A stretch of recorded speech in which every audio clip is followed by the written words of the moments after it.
Good morning, afternoon, or evening, everyone. My name is Elivaras, and welcome back to the battle for Wesnoth in an Orcish Incursion. We had just finished Scenario 5, Lenera the Quick. We are now moving off to the second to last scenario in this relatively short rookie-level campaign. We are now moving east, where our mage, Elivaras and the mages, or I guess Lenera in particular, sense some evil. So let's move on to the next scenario. As you can see, we're now marching to the east here along the coastline of the river. I guess it doesn't really qualify as a coast, but the evil spirits who have settled in this wetland have turned it into a vile bog. My apprentices and I have the power to dispel them, but you must protect us from their weapons. So we have to defeat Caramal. We have the deaths of our two leaders, and Orf turns run out. So we actually have a Lich here. Liches are interesting units. They are very, very powerful. Thankfully, he's not a level 4 Ancient Lich, which is even stronger. But yeah, Liches have 12 times 3 and 9 times 3 damage attacks. That's base damage, so at night it's even stronger. It looks like it's coming upon day here, which means by the time our lines crash, it's probably going to be night, which is not good for us. So Elivaras can actually capture that after, so that's what we'll do. We'll get these two guys to capture this. We have 205 gold. Let's see what we want to do here. So, undead. Undead are pretty interesting because one of their main units, or two of their main units, are skeleton warriors and skeleton archers. And those units are both very resistant to pierce and blade attacks, which is most of my army. So like Elvish Heroes, Elvish Sharpshooters, Elvish Riders, Marksmen, not going to be doing well against that. However, we do have our Enchantress and such. Now this, so Ensnares and Impact. Impact actually does pretty good against Undead. Thorns, Pierce, not going to do very well, but we are going to want a very mobile healer in this scenario. As you can see, there's lots of water. Elves are not going to do very good in the water. Other problem that we have is that because this is all water and swamp, and there's not really any terrain here, we kind of want them in the water, but we don't really have an ability to form a very defensive line here. So I think we're going to get our Enchantress. Our Enchantress is going to be very, very good here because she has arcane damage. Same with our mages. So we're going to want to recruit our mages, and our Lord can recruit other mages. We may want to recruit some more. But the biggest thing we're going to want, I think, is just some chaff to help hold the line against the skeleton army. So let's do that. We'll capture. There's a lot of villages in this scenario, which is good for us. Let's see. He's going to, yeah, walking corpse. A lot of walking corpses, actually. Alright. We got 2 skeleton archers. So let's see. I mean, mages are going to be quite good against this sort of army. So maybe we just... I mean, we already have like 3 mages, basically. I don't think we really need any more than that, because we have our Enchantress too, and our Shide. So we'll move out the Enchantress, move out the Shaman. Start getting our warriors out here. We'll move Elivaras back to the keep. He can start recruiting some more men. Okay, so what do we want? We'll probably get a second healer, just for the sake of it. We'll also get our captain out, I think, just to give us some good leadership on the front lines for our low-level units. Elvish Fighter, we'll get another Elvish Fighter. And I think we'll actually just leave it there for now. I don't know how many more we really need. So he is recruiting a lot of zombies, which is interesting. Alright, here comes more of the skeletons. Ooh, and a level 2 Revenant there. Yeah, so we're definitely going to want these mages. That's going to be big. So he does have a Ghost here. Ghost will want to come out and attack. So we'll put this guy out in front here, let the Ghost walk in.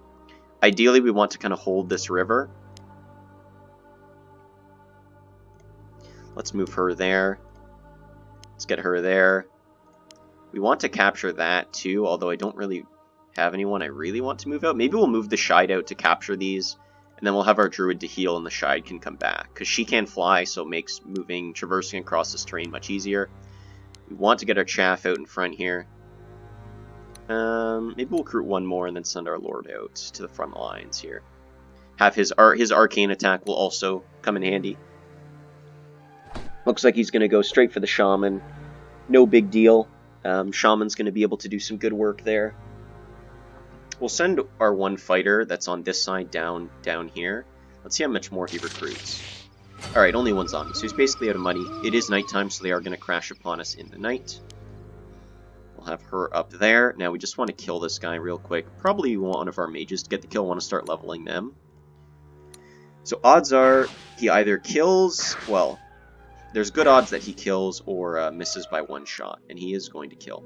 So what we're going to do now is we're going to set up a nice perimeter along this line here, or along this bridge. And what this will do is it will essentially just make sure that the skeletons and zombies can't really file in very quickly. Now, skeletons have an ability called Submerge, where they're invisible in deep water. They move very slowly, but they're still invisible in deep water. Now, this isn't deep water, but it means that they're, they don't have terrible movement in water. So that means they're going to be able to attack us from the water, but at the same time, they don't have good defense in water, which is important.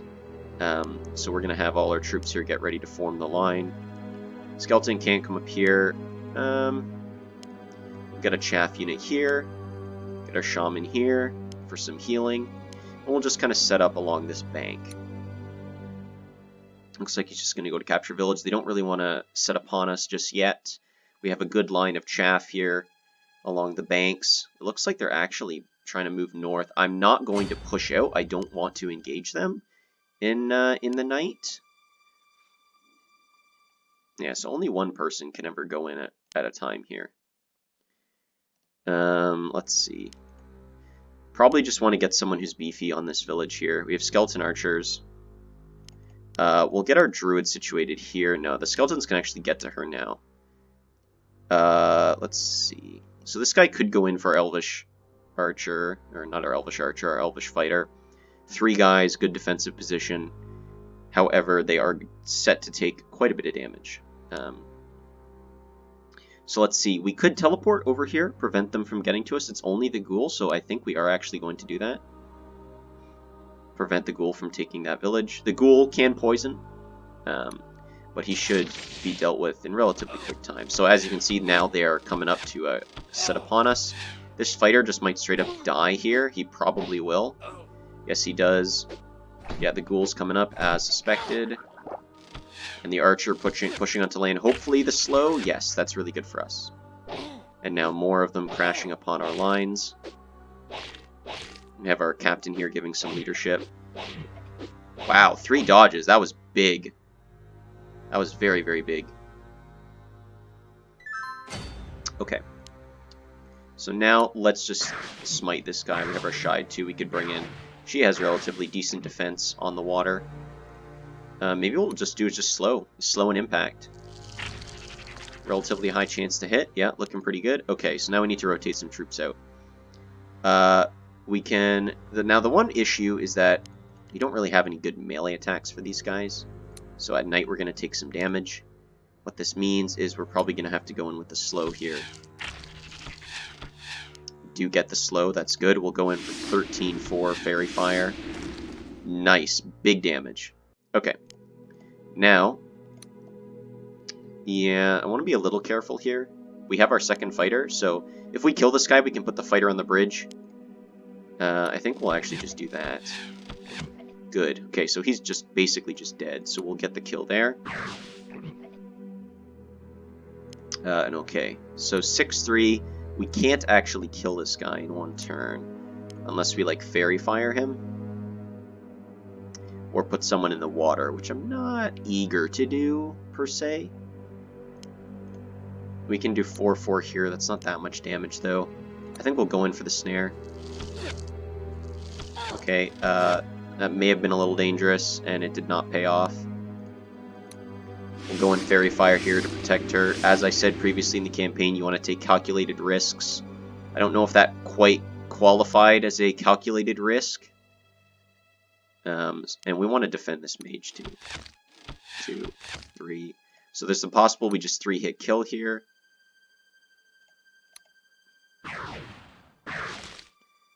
And we will not. But he will just die, I think, if one of the mages, if he, well, not that mage anyways, but... so let's see. So, we could do this, put him in the water, just finish him off. Now, I think the chance this druid dies is actually pretty low, just because if this archer attacks the druid, there's a high chance she just gets slowed. Or he gets slowed, rather. I don't think these mages will die. The zombies can't really move, so they could take 9 times 3, and they both have above 27 health, so they are fine. Zombies are going to go for this guy. He will turn into a zombie when he dies, if he gets killed by a walking corpse. He does not, actually. That's surprising. Wow, that was some good dodges and 30% defense. Yeah, there's the slow, so she will still live. So, I mean, not the most calculated risk, but she wasn't going to die there, as you can see. If she had missed the ensnare, it was possible she just died. Now this is a nice free kill for our mage. So we're going to go in there and just take that out. We'll get... Now these zombies are level 0, so they don't actually, do much damage. Not do much damage, they don't give much XP. Only 4. Alright, we got 13-4 here. Odds are she will get the kill. Wow, okay, she did not get the kill. That is surprising. We'll just get our Lord the kill then. He gets a little bit closer to leveling. Now this Revenant is a little bit of a problem.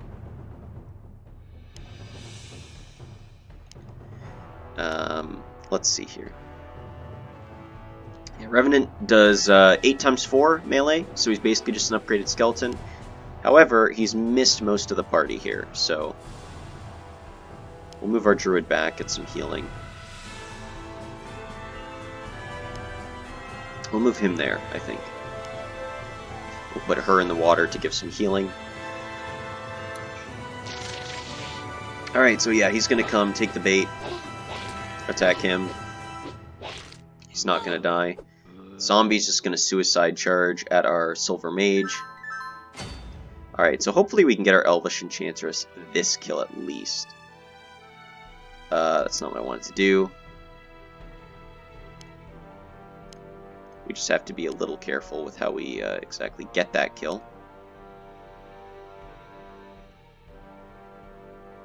Now this Lich, we might be able to just eliminate him next turn. If we pull a bunch of guys over here and then bait with our Elvish Captain here. So we'll see how that turns out. We'll get the Shaman. I'm not too worried about Shaman buddy over here. So we'll pull Shaman around, get a slow off, pull him back. 13-4, she'd need 3 hits to kill. Odds are she'll get those 3 hits. 1, 2, 3. Yes, she does. Okay, let's just go and... Well, let's see. We'll bring this guy around. Alright, he doesn't quite get the kill, but not the end of the world. 8-4, likelihood is she does not get that kill. But, good chance she gets this kill at least, so we're good. Pull our druid up, and we'll start pulling this guy around, ready to take some more villages. So he'll go for that next turn. Let's see what happens. So he's just going to go for the fighter. The Lich is not going to move. He's not going to be stupid and take the bait. Kind of sucks for us, but... Alright, let's see. 3 hits. Nice, we got the 3 hits that we wanted. This guy can go just right away and heal up. Alright. So now, it's coming upon night. Not a great time for my units. But, as I said, if we can catch this Lich out, we might just be able to eliminate him straight up. So yeah, he can't move super far. So if I move a mage to here, we're fine, and here we're also fine. Alright. He's going to poison our Shide. Yeah, not a big deal. Zombie going in for the suicide charge. Let's get our Shide out to heal. Lich could, yeah, I don't necessarily want to go into the water there. Lich could pop out and maybe snipe my lord, do at least a ton of damage to him. Which is not really what we want. She's getting really close to leveling. 106 out 110 out of 144 now. Slowly making some progress here. Now I don't really want to fight this Lich at night, but I would like to try and get him out of his keep. If we can just slow him up.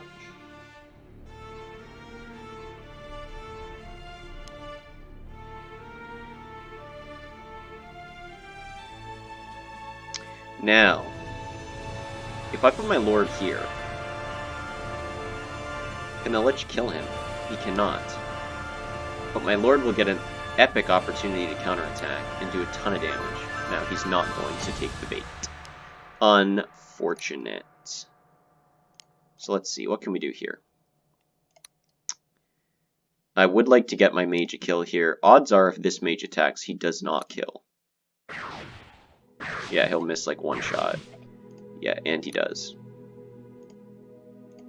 Now, where can the Lich move? He can move there, which means this mage could just... Well, no, he's not going to move there. The mage will do... he might. He might. Maybe this Lich is one of the units that's just coded not to attack. You see, it does 15-3 Chill Tempest. So that would severely damage this guy, but he'd be in an awful position if he did that. So we'll put our Druid behind him for a little bit of healing, just in case. We'll bring our Enchantress up. If he attacks our Enchantress, he's straight up screwed, basically. Because she has a 5x4 arcane attack, or a 9x4, but against undead, that's a lot more damage than just 9x4. He also cannot kill her. Yeah, so it doesn't look like he's actually looking to come out here. This guy's getting close to leveling. Don't really want to fight the Skeleton Archer at night, per se. We'll just form a line of chaff units here. And wait for day.